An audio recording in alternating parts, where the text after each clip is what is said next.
Hello, ladies and gentlemen. This is Trisha with Insectopia, and we are here drawing a brand new insect. I think that it's been a pretty long time since we have drawn a paper wasp together. I have a good number of specimens of paper wasps in my collection, but this one is one of my favorites because it is all this really beautiful golden color.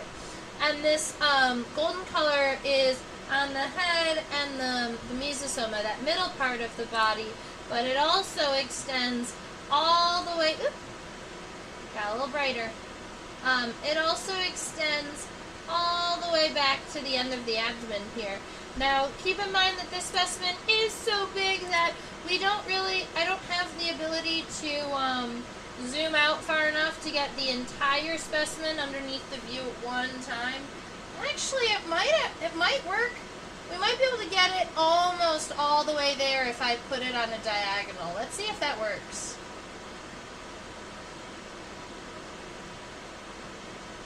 It's so close.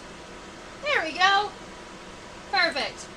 Oh, the other thing is that ever since I had a power outage in my house, my microscope camera doesn't want to work when my computer camera is on. So it's one of those technological difficulties that I am still actively trying to solve. Maybe I'll figure it out this weekend. But the yellow paper wasp is actually the common name of this species. This specimen I collected in Arizona. Yellow paper wasp. This specimen I collected in Arizona back in, let's see if I can read this, 2010. So this specimen is already 15 years old. Love that. Oh, that's fine. I found a pin in my carpet. All right. So we've got that common name here. The scientific name of the yellow paper wasp is Polistes flavus.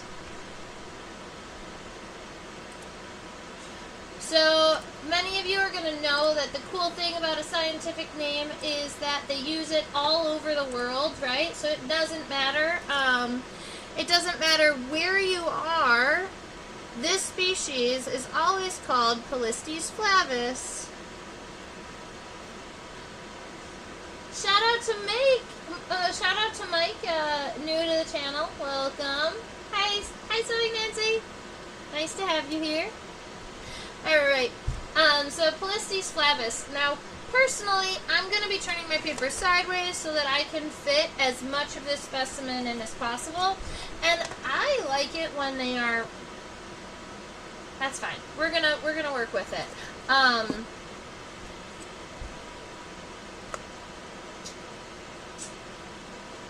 It's easier to see ratios and body sizes and shapes if you've got the entire specimen on one screen. And then when we zoom in, we're going to be able to change and modify these shapes. Anyway. So we're going to start way up here with the head. And the head on Vesmids is normally fairly kind of D-shaped from the side.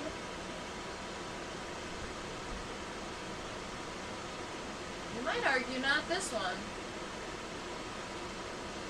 Cool. We're going to use parentheses. So, we're going to use a right parenthesis to kind of give the back of the head here.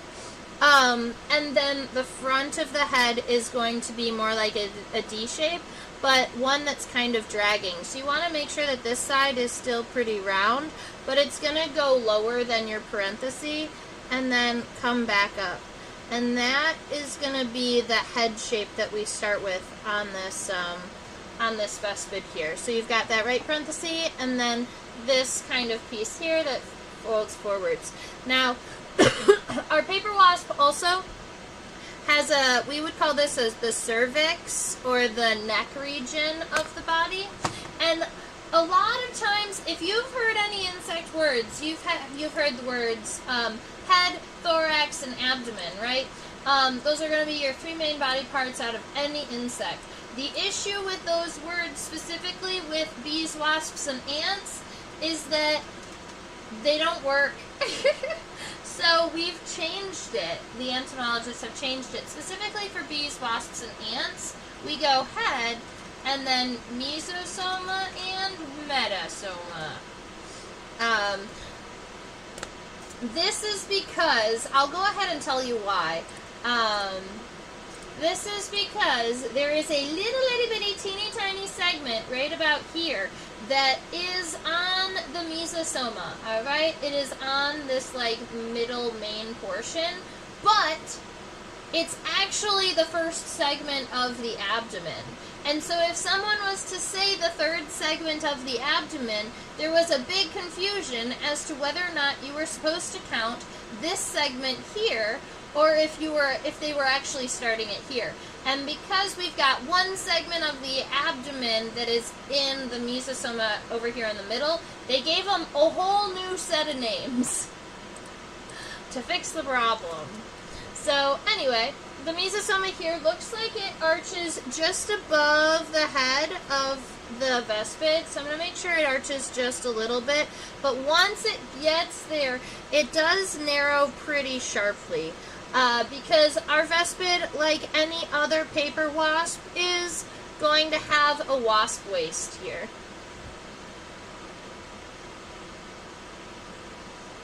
This portion of your drawing is just making sure that this specimen is going to be to scale.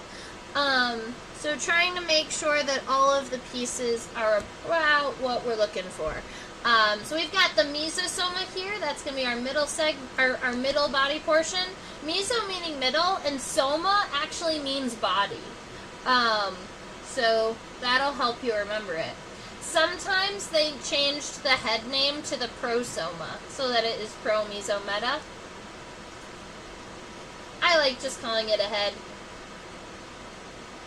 Alright, so for the shape in this abdomen here, the first segment of, the metasoma.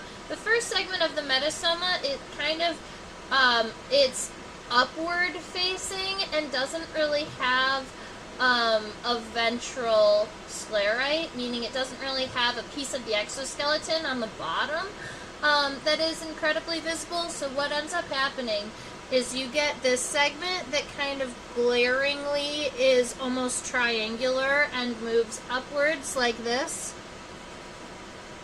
And then you get the rest of the abdomen that is going to end up kind of drooping a little bit.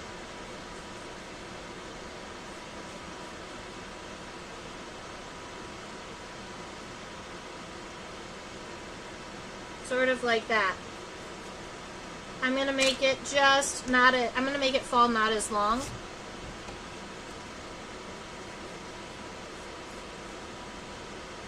Something along those lines. So that gives you a head, a mesosoma, and a metasoma. I personally like to go ahead and give myself that lateral line. And in the abdomen on this case, you're going to be starting right about here on the bottom of this first sclerite, and it's going to go down like this. It's going to be a little more arched than this one was. It's going to arch downward just a little bit.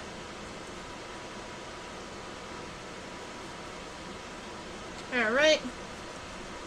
And that is what I'm actually pretty happy with the shape that we've got going. We will be able to kind of solidify the legs and things when we're zooming in. So let's just go ahead and start looking at the head and see if we can ID some of these nifty birds. Let's see. Turn off my camera.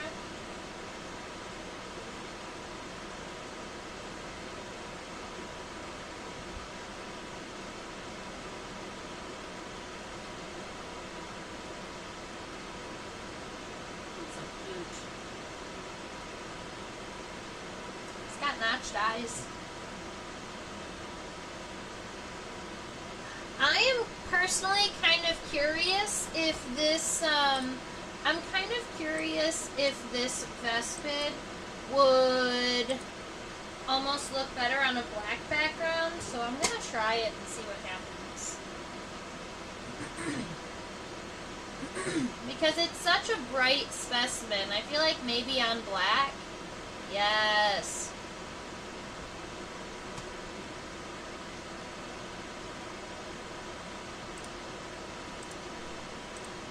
Way better.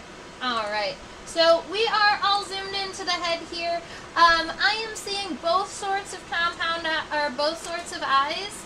We've got those big we've got that big compound eye up in the front. That's going to have lots and lots of little individual lenses in it, and if we were to zoom in, you'd see all those little itty bitty teeny tiny eyes. And then up on the top of the head, you'll see those three kind of dark spots, and those are called simple eyes.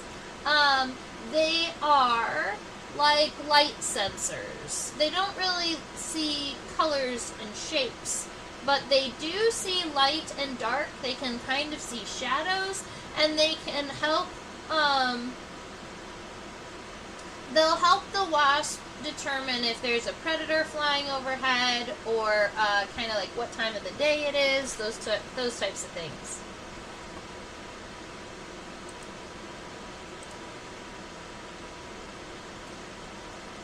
Thank you.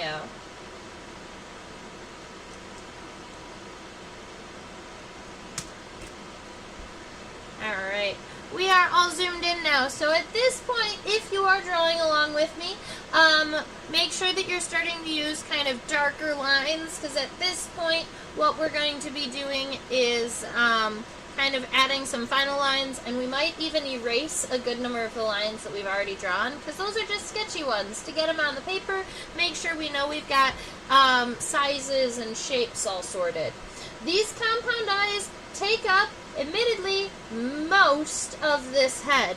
So I want to make sure I start the compound eye up on the top with enough space up there to add those ocelli. The back, the bottom side of the compound eye is mostly straight, and it takes up a good portion of the head there. But then, right about in the top third of the part of the compound eye that's towards the center, you get a notch.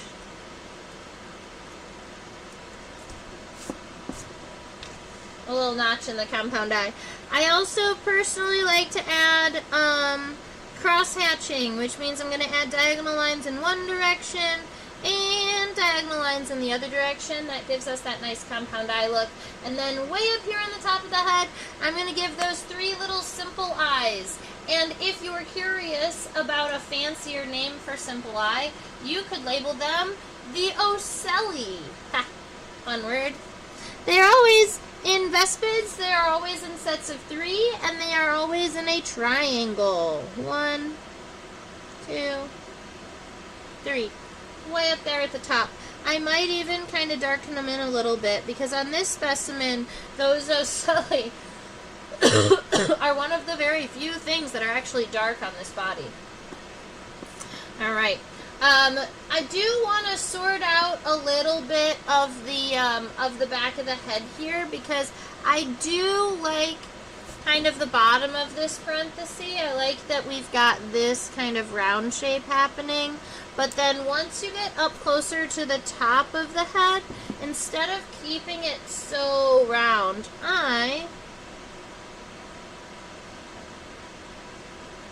want to give it a little bit of dimension by making it look like it's kind of round in the other direction. So we're going to give it a tiny little hook over there and kind of maybe add a little bit of shading in there so that you've got a little bit of depth happening, and you can see that there is this kind of cool rounded shape on the back of the head. So just making that kind of a really sharp S up along the top is going to give you that illusion of it having that kind of cool rounded head.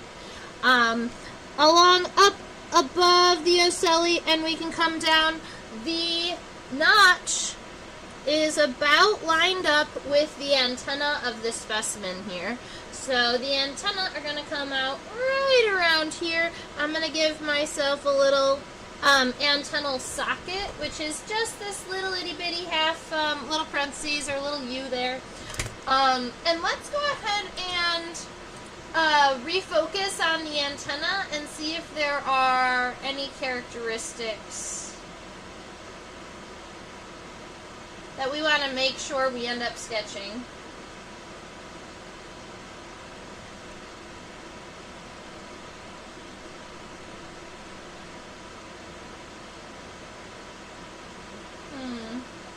I'm going to turn the specimen.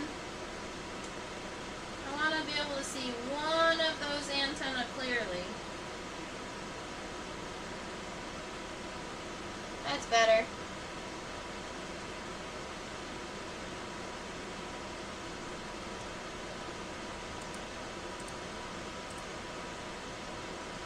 Look at it. Alright, these are what we call elbowed antenna. And elbowed antenna, their scientific name is going to be geniculate antenna. It essentially just means that the first segment is so long that by the time you get to the second segment, it makes this like 90-degree angle. So elbowed antenna are going to bend at a 90, like, I don't know, your elbow.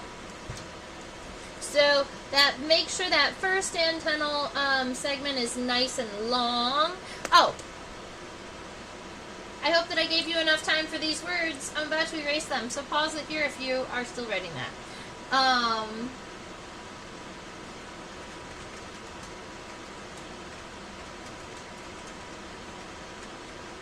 Okay. Those are all of the antenna words I may use during our talk, so I figure I'll give them all to you at the same time. The scape is this first segment of the antenna. It's nice and long in elbowed antenna. So we've got that nice long scape. And then the pedicel is the next segment. And in this case, it's less of a triangular segment that I'm used to, and more of like a little round kind of, like a little circular segment here at the end. So I'm going to give it this little round segment here. That's the pedicel. That's the second segment of the antenna. And what its primary function is to allow a lot of movement in the antenna. If you think about beads, the beads that are really long, if you string a lot of the really long beads together, you're not going to be able to, it's not going to be as flexible as if you took a lot of little itty bitty micro beads. Those are going to be a lot more flexible. And so it's a similar item with this, where your scape is really nice and long, so it's less flexible, but it has a strong connection to the head, and the pedicel is all about the flexibility. And now we're going to the flagellum, which is all of the remaining segments of the antenna. And we might actually be able to count them here. 1, 2, 3, 4, 5, 6, 7, 8, 9, 10. 1, 2, 3, 4, 5, 6, 7, 8, 9, 10. Hey, I've got an ant on my drawing. He volunteers his tribute for next week.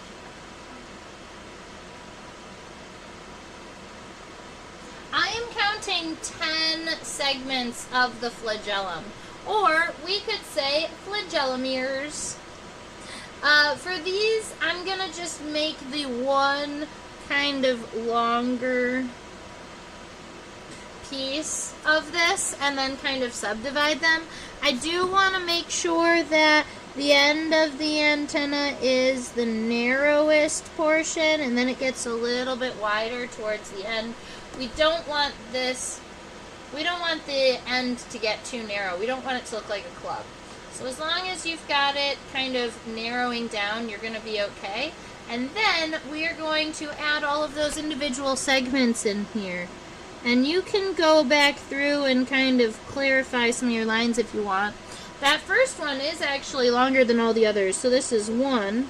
And then I said there were 10. So 1, 2, 3, 4, 5, 6, 7, 8. Oh no!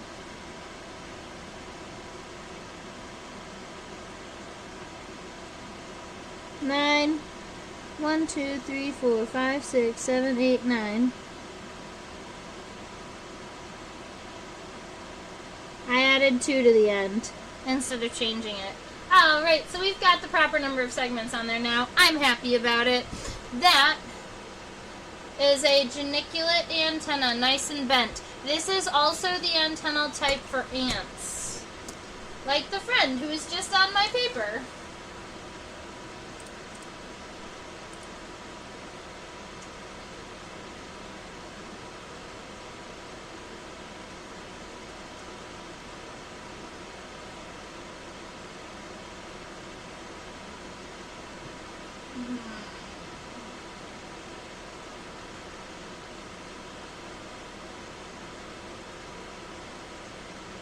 I would be so excited if one of these days I was just identifying a vespid with people and then it had a strepsipteran. You would see me get so excited.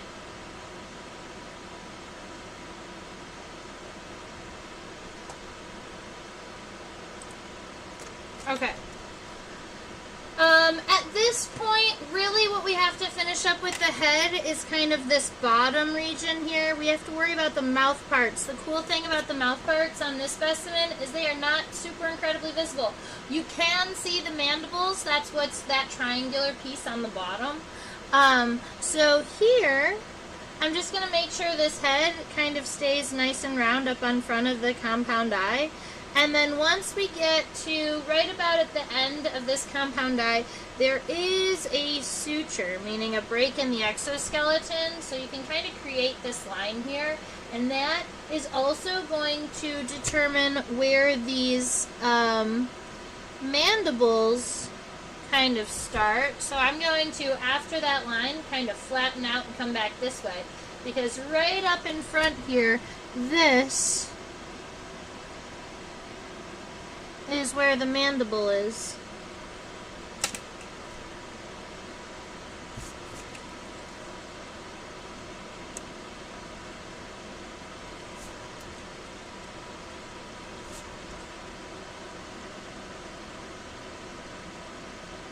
Alright, and that is the head.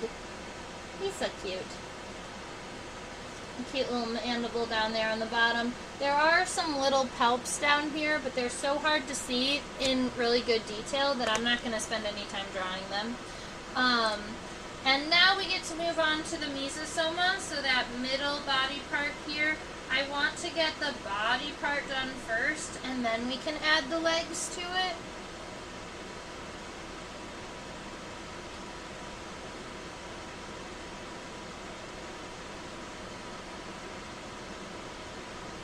I love a specimen that looks good on a black background.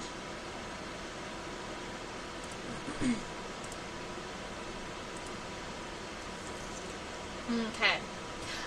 One of the first things that I notice about this is that the back does arch a little bit more strongly than I expected, but also it arches closer up to the head, not so much here. So we're going to be modifying this slightly, and we have to start from the head so that everything can kind of be based off of this size and shape. So coming to this widest point of the head, kind of right at the top of that compound eye, that is going to be where the neck is, or where the cervix is. The top is going to go pretty straight, but the bottom is going to angle nice and strongly down because you're pretty much going right to legs at that point. We're going to be drawing those front legs up here. For the top, I like to imagine all of these individual sclerites as like individual pieces. So I'll kind of look at those lines and try to build them out together. For instance, this guy up here is the pronotum, or the top of the first segment of the thorax. Yeah. Okay, let's draw it. So for up here, we're gonna add this.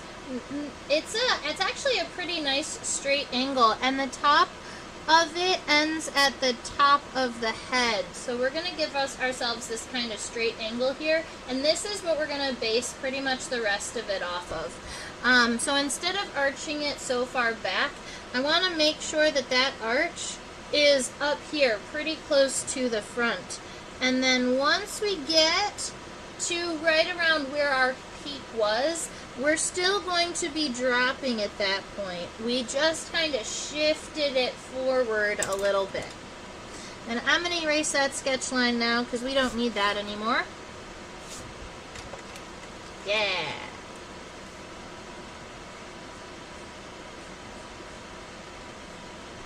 Okay. I also like to look at where exactly the wings are going to be connecting. So the wings are connecting right about here, I would say. And I'm going to give it a little like backwards D shape. That's going to let me know where the wings are going to be coming off.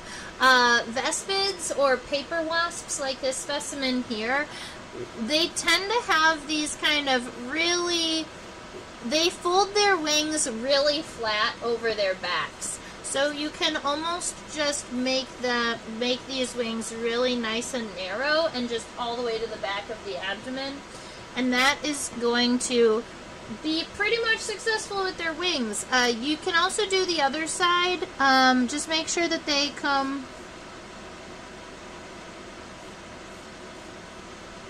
Make sure that it comes separately and then meets together.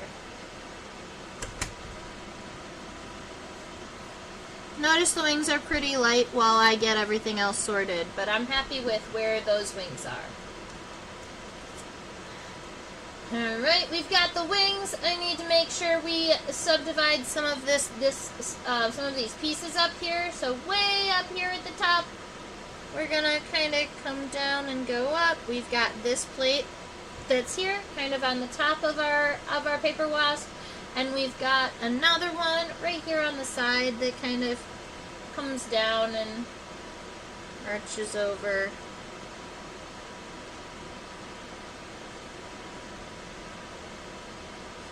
Kind of like that.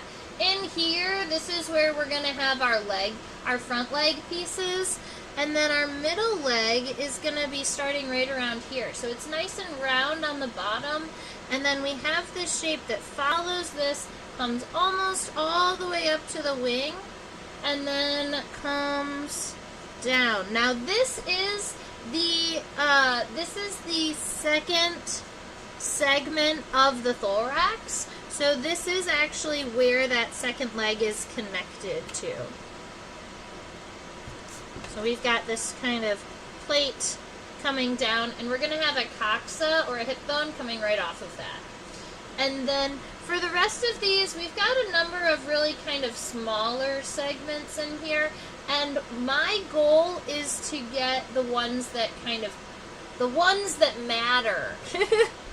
So a triangular segment that kind of comes down and angles in this way is going to be your connection for your hind leg. So I like to make sure I've got something like that happening. And then we've got two more segments up here on the top that I'll draw. Just one that takes up most of this, and then a second one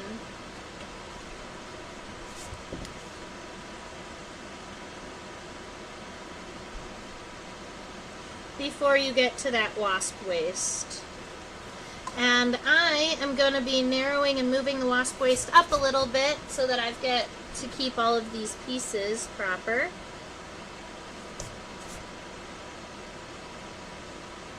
Alright.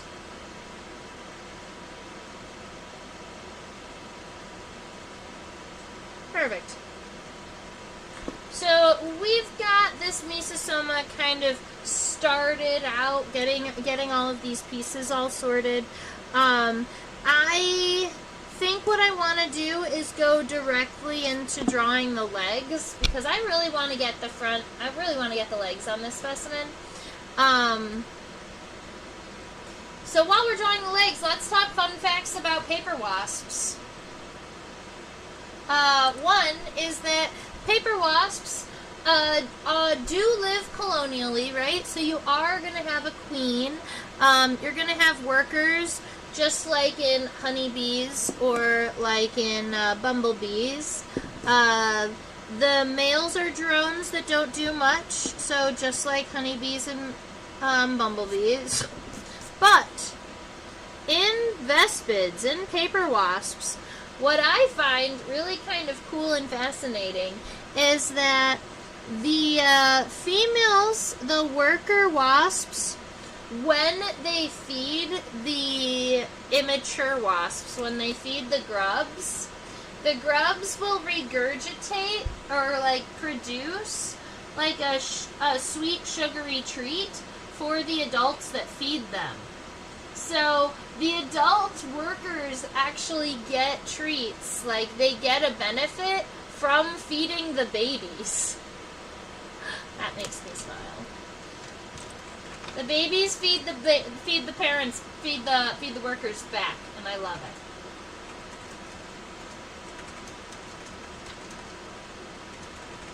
it. Incoming word dump.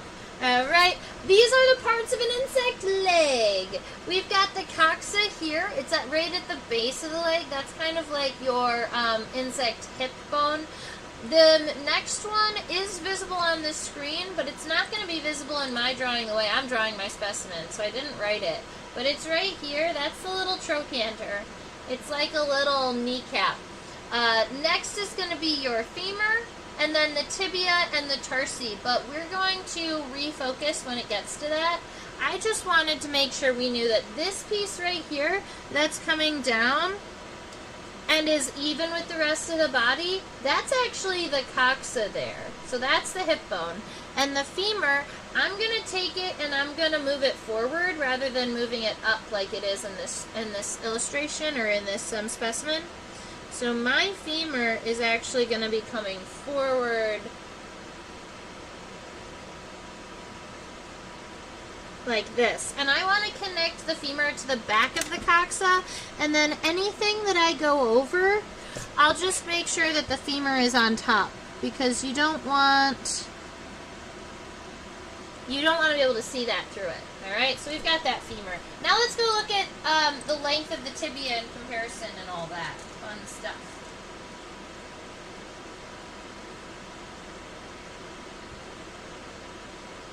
Oh, with that cute little antennal cleaner. Oh, I turned off the wrong camera.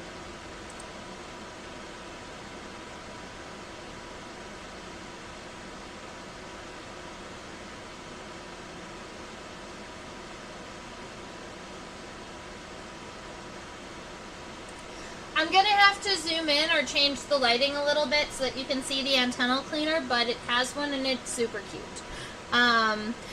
From this perspective, I notice that the bottom of this femur is going to be a little bit more S-shaped.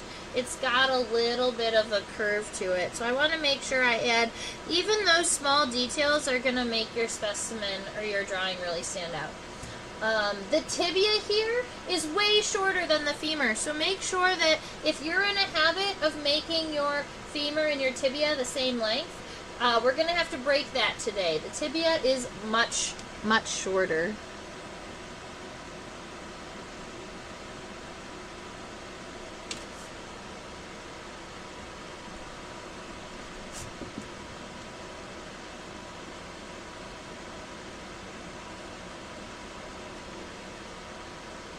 Alright. For this tibia, I normally make them kind of boot-shaped or like boot-cut shaped, like boot-cut jeans. But admittedly, it's not that much wider at the base than the tip, so I narrowed it down just a little bit. Now, the tibia here does have a really cute little antennal cleaner that if I zoom in and you imagine it, I promise you'll be able to see it. So it's right here. It's like it's like a spur, but it's kind of S-shaped. It's kind of curved. And you'll see a number of bees and wasps that have, and ants really, that have these specialized tibial spurs on their, specifically on their protibia, or on the tibia on their front legs, that they use to actively clean their antenna. It's so cute. So, we're going to make sure we give this little guy a little S-shaped spur there. It almost looks like a little bit of fire.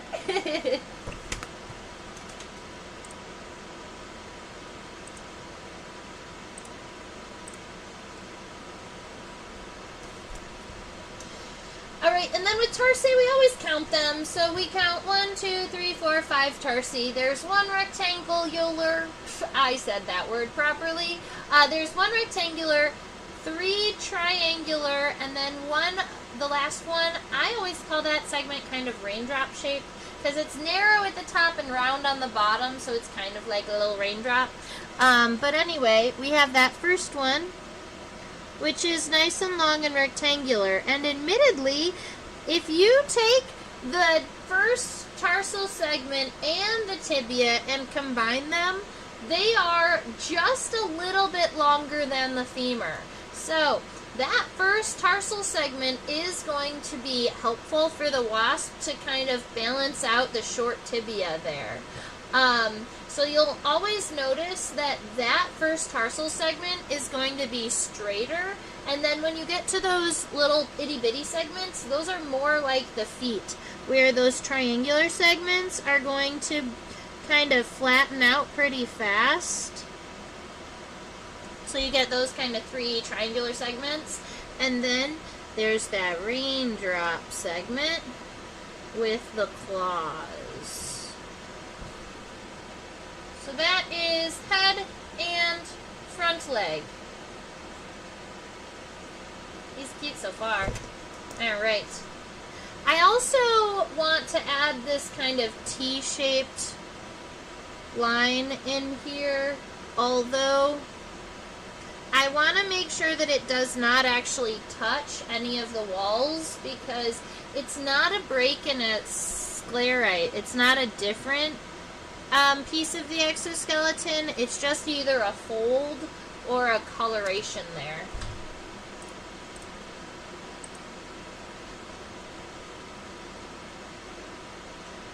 So if you weren't aware, paper wasps like to chew up woody substances.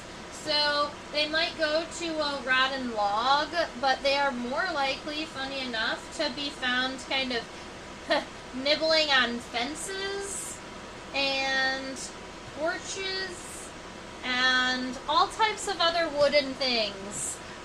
They'll just nibble on it, and you won't even notice. It's not like they're taking big chunks out of things, but they'll nibble on little wood sources, and they mix it up with their saliva, and then they regurgitate it back out, and that's what they make their nests out of.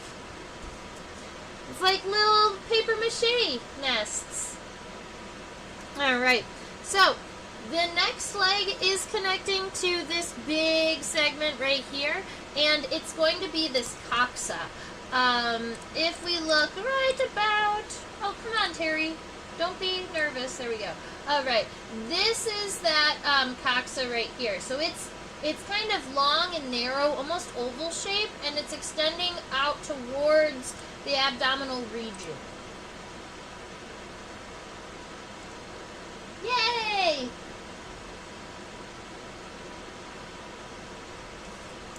Yeah, feel free to ask if you have any other fun questions. Alright. Let's see, this is our coxa here. It's going backwards, it's kind of round, it's pretty short, it's about equal in length to this segment above it, so we're going to say something along the lines of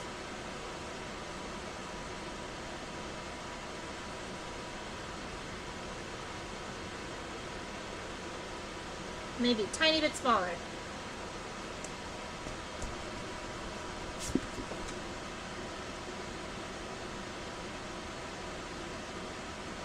Yeah, way better. Okay, so that's that coxa there, and then we're going to be adding the femur, but the femur is going to be coming up, and this is also why I haven't really started the abdomen and stuff, because these legs are going to be all over this abdomen, and I wanted to make sure that I didn't have to erase too much of the stuff that I had already kind of solidified in place. So after we've got this coxa, the femur is coming up, and it's going to be coming up at an angle very similarly to this front leg. So if you see this from the coxa here to the femur here, that angle, we're going to kind of follow that same one and kind of pull it up at the same angle. Oh no, is my internet cutting out a little bit?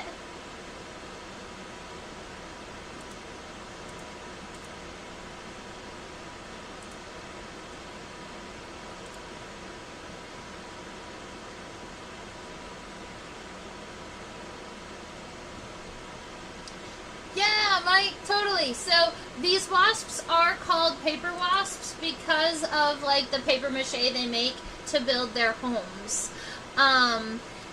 And paper wasps are a pretty large group of wasps. So if you've ever seen a yellow jacket or a hornet or, you know, black and yellow striped wasp at any of your like picnics or anything like that, those are all different types of paper wasps.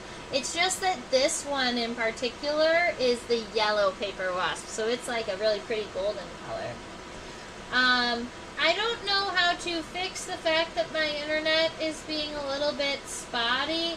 It seems that my streaming service is not creating enough something or another.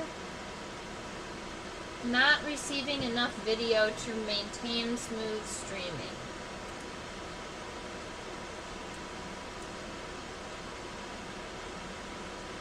It says viewers will experience buffering. Oh man, I don't know how to fix that.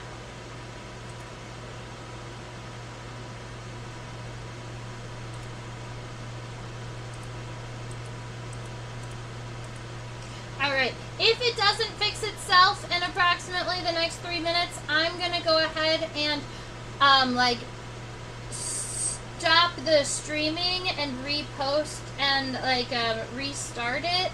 I won't end the YouTube stream, but I might just cut out and rejoin and see if that helps maybe. That might help. Sewing Nancy, will you let me know if it gets better in the next couple minutes?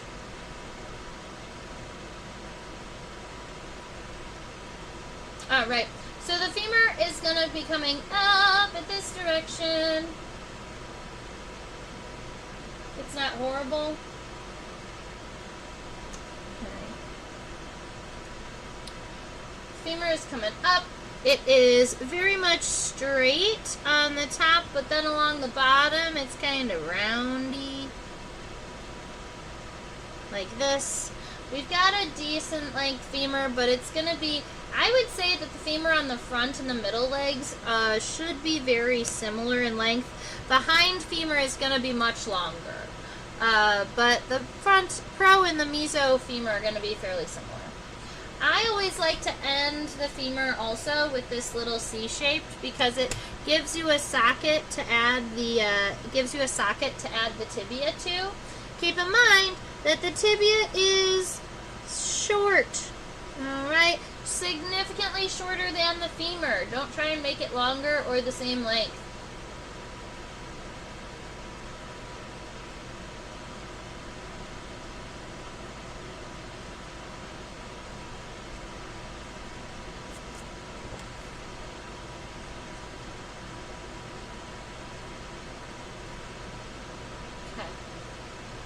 And then we've got 1, 2, 3, 4, 5 tarsal segments again. That first one is really long. You see how long and rectangular that first tarsal segment is? It's kind of impressive.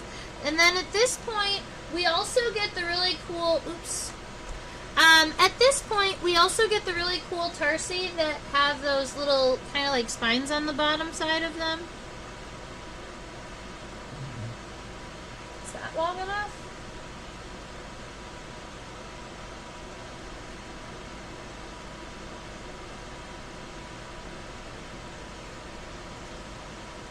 Okay. We're going to call it that. That's impressive.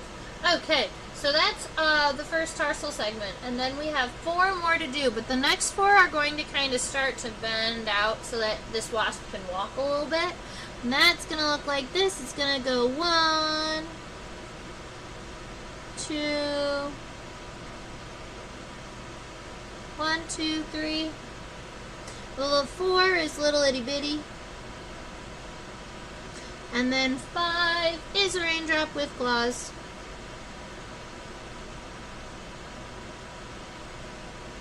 So we've got that leg coming down here. Coxa, femur, tibia, and then all of these tarsi that are 5 segmented. Okay. This wasp is looking really cool so far. I also think that sometimes when you get all of these little segments on the mesosoma, it almost looks like too much, or it looks like a transformer to me for some reason. Oh, it looks like leg warmers. I could see that, Nancy.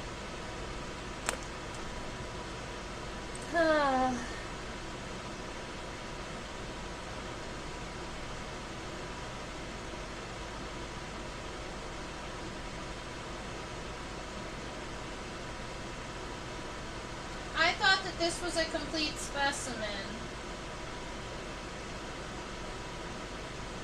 but it is not.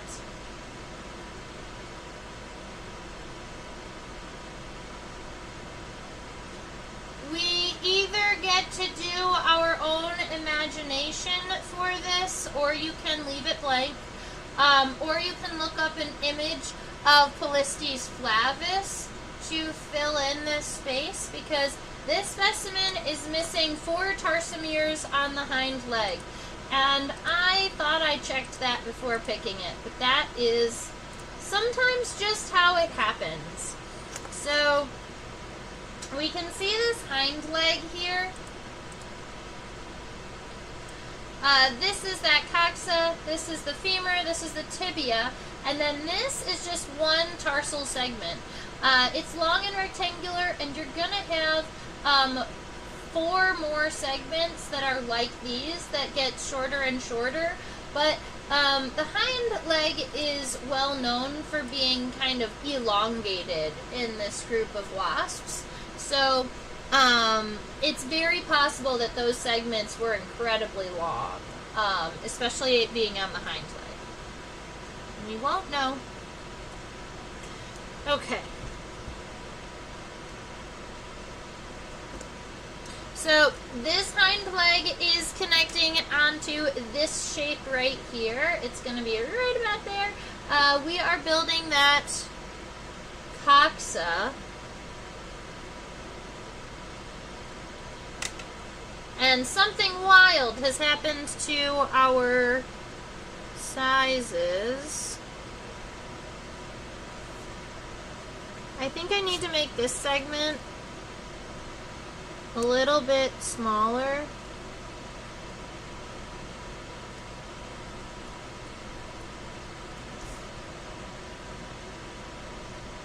And then this abdomen is gonna connect a little bit closer. I just am trying to get a little bit of the sketch moved up so that I can see what's happening.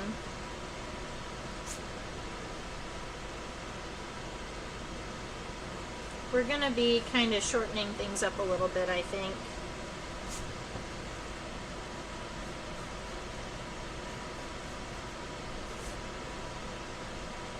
Yeah, we're going to be shortening things up a little bit, but I wanted to make sure I had something happening here so that I could kind of base this leg off of it just a little bit so that I can kind of see and compare where it's going to hit. Okay, so this coxa here is going to be nice and round on the top. It's angled down and is going to likely end, honestly, right after this femur here. So you're going to see essentially like a little nubbin at the end right about there. And it might even end at the wrong angle, honestly, because it's going to want to angle in this way. So what's going to be visible is like a little triangle here at the end, because this is the femur, or this is the coxa here, but the femur wants to come up. So it's got to end in this angle so that you can get the femur coming up in this way. So we've got that coxa there, then the femur is coming up. I like to see and compare the lengths of things to everybody else, right? So this coxa here, it's going to match about halfway past this first metasomal segment here. And then you've got the femur, so it's going to take here and go all the way up, I'm going to say it's going to go up to right about here. Yeah, right about there. That's where we're going. What about there? Yeah.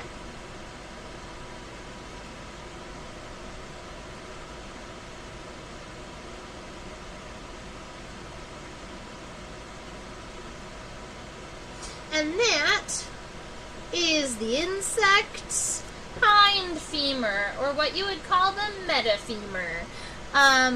Then we've got the tibia coming down, and the tibia coming down on the hind leg is about the same length as the femur. So in this case, it breaks its own rule. It doesn't even have a short tibia.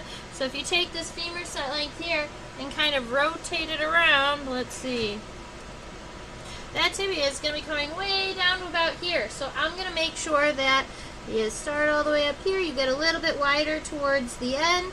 The tibia on this specimen, yeah, that looks about right. The tibia on this specimen actually has 2 tibial spines that are easily visible. So I'm just going to go ahead and add both of them there. And then you do have that nice long first tarsal segment that is technically the half of the length of the tibia. So something like that. Now, if you were wanting to just leave it how you see it, you could leave it like this. I know some people that kind of like to hypothesize what broken parts might look like. So they would take something like this, and then instead of giving solid lines out here, they might go, okay, there's one.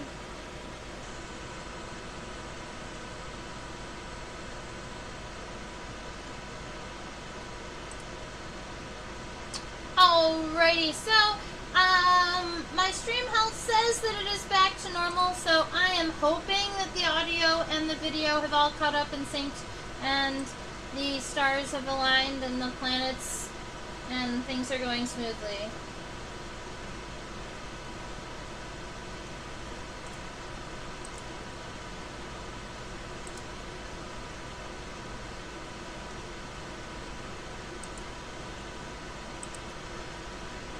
I haven't figured out how to turn off this top fans thing, because you are all top fans. That sentence was great. I'm glad. Okay.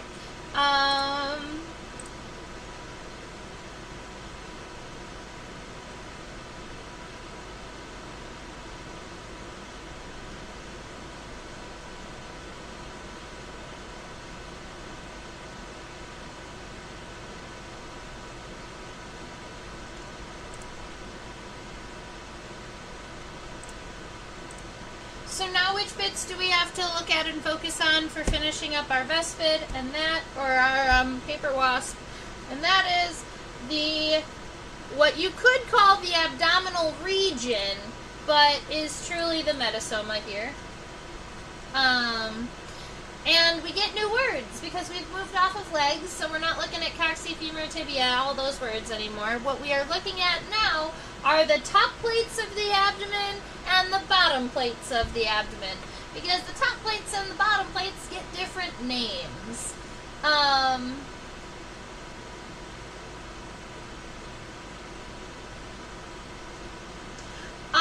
the top segments are called tergites, and the bottom segments are called sternites. And then in beetles, sometimes they're called ventrites, and I haven't figured out why we've separated 2 different bottom segments, but that's fine. Tergites on the top, sternites on the bottom.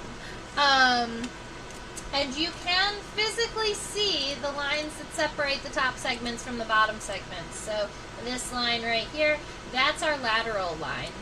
I made the abdomen almost too long when I first sketched it, so that's why I was trying to kind of shorten it up and make it a little bit better. And it looks like it's going to have to be even shorter than what I have it now. But we're going to go ahead and get some of these sizes all sorted. This first segment here, after I modified it, I'm pretty happy with it, but it's going to be nice and arched here. And then it's gonna come down and then go backwards. So I'm actually pretty happy with that shape here. I'm gonna erase around this leg.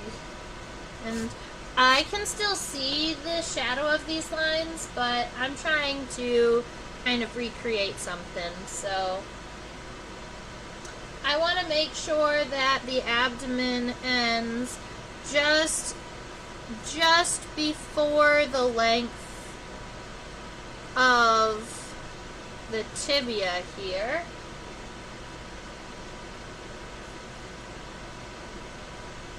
And I also want to make sure that the abdomen doesn't get too thin, because when I shorten things, I also tend to kind of thin them out. We want to keep this abdomen looking kind of thick, but just a little bit stubbier. That's much better. Okay. I do want to reinstate this lateral line here that starts from the bottom and then goes out in this direction. That's about right. Okay. So for this first segment, I'm actually going to go ahead and darken this line here. We're pretty happy with it. Don't have to change much with that guy. The bottom of the abdomen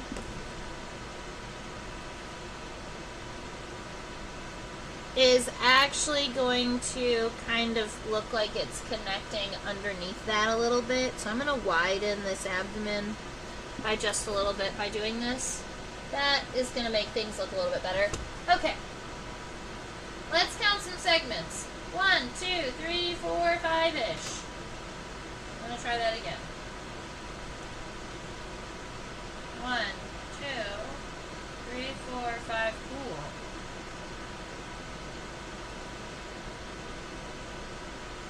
Oh, yeah, this is way better. Okay, we're going to turn the wasp backwards, because the other side doesn't even have a tibia, which also means that we can see the abdomen a lot better. Hurrah!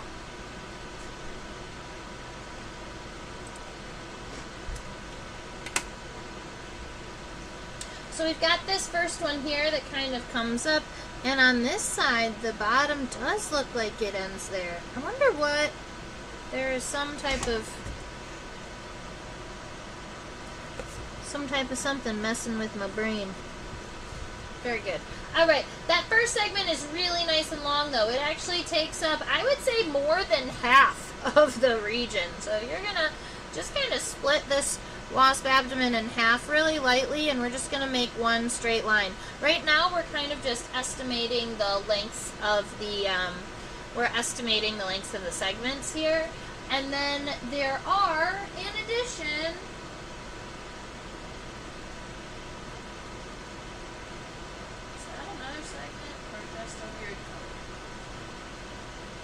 just a weird color. Okay, so there are 1, 2, 3 more segments after that one. 1, 2, 3. So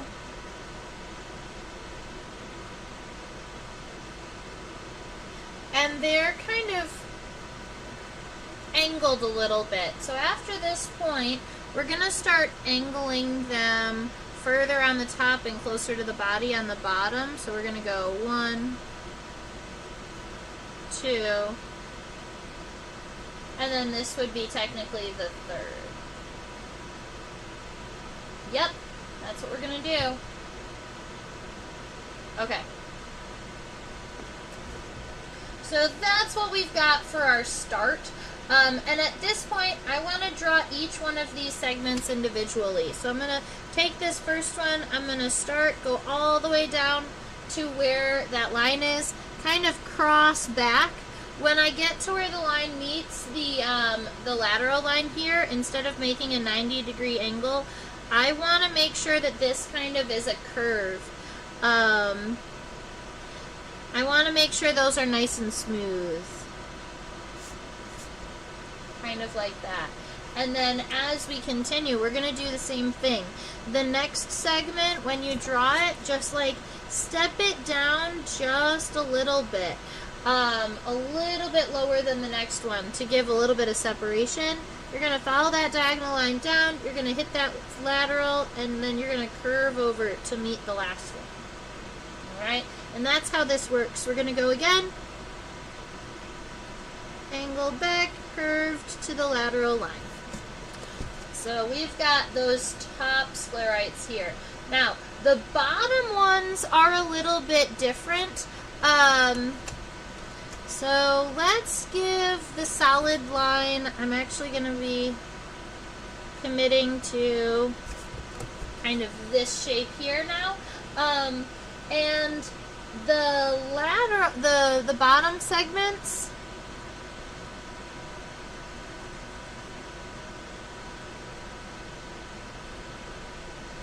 yeah, the bottom segments are going to be angled almost in the other direction. So don't make them go nice and straight, angle them in this way. So that you're almost like, by the end, you create this little Y shape. So we have the abdomen here, 1, 2, 3, 4 on the top. That is 1, 2, 3, 4 on the top. Then you get all the fun spicy bits. This stuff. Now, the last segment that I was counting is actually this little sliver of a segment here and this little guy here. I just hadn't I hadn't told you that yet. So, there is one little itty bitty final segment. You can erase the rest of this, by the way. Okay, you can erase the rest of that. There is an additional little itty bitty segment here. So what I'm going to do for that is create, looks like the top goes over the bottom, so I'm going to go like this.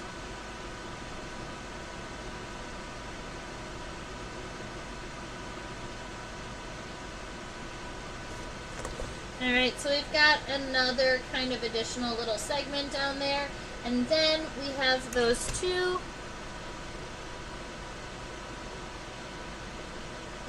I don't know what to call those.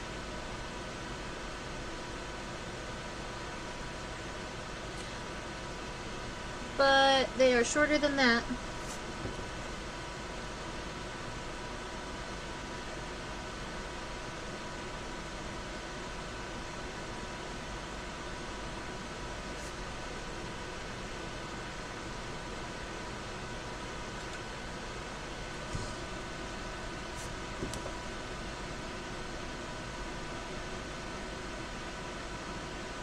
Yeah, that's better. That's smaller.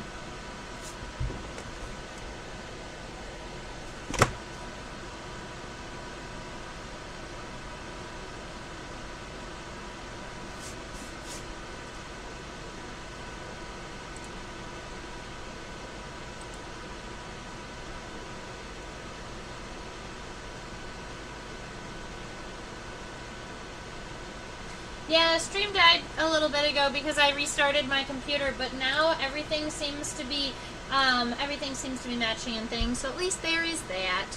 All right.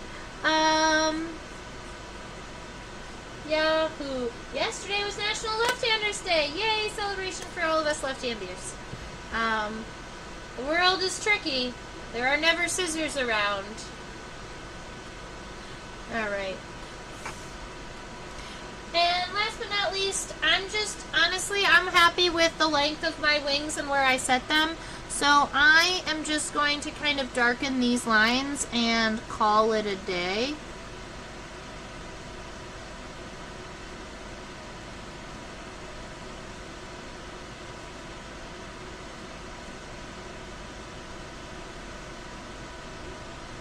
This specimen, even though it has a really beautiful kind of light golden body, its wings are so dark that they are practically opaque.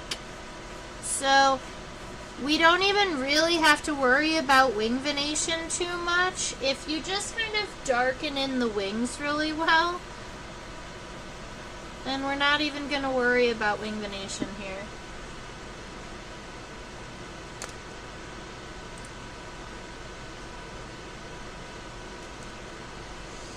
And that is our friend Polistes flavus.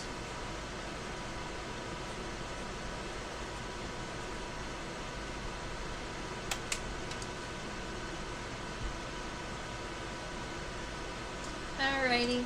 Well,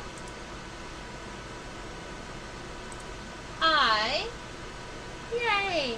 I hope that everybody enjoyed hanging out with me today. I hope you enjoyed drawing along with me. If you have any additional questions, or if there's an insect you'd really like me to draw next week, I'd love to hear about it. Just as you know, as bonus information, I teach on a platform called OutSchool for students ages 5 to 8, 9 to 12, 13 to end of high school, and they can take all the fun bug classes. Please subscribe to the channel so that you can chit-chat in my chat box, like Mike and Nancy have been doing today. I really appreciate that. Down here in the bottom right corner, that is my, that's a QR code that links directly to my PayPal, just in case you would like to throw me a couple of dollars. If you really learned something here today, I don't monetize my my videos on YouTube, so that is the way that this this live stream kind of supports itself and makes me know that that everybody really enjoys these. I have been, I think, live streaming on Thursday nights for like 3 or 4 years at this point. So that's kind of exciting for me. And if you did create art and you would like to share it with me, Trisha@theinsectopia.com is my email address, and you can reach out to me and send me all types of cool art and cool links. I always really appreciate it. I hope that you all have a fabulous rest of your week. I look forward to seeing you next week. And stay buggy. Bye.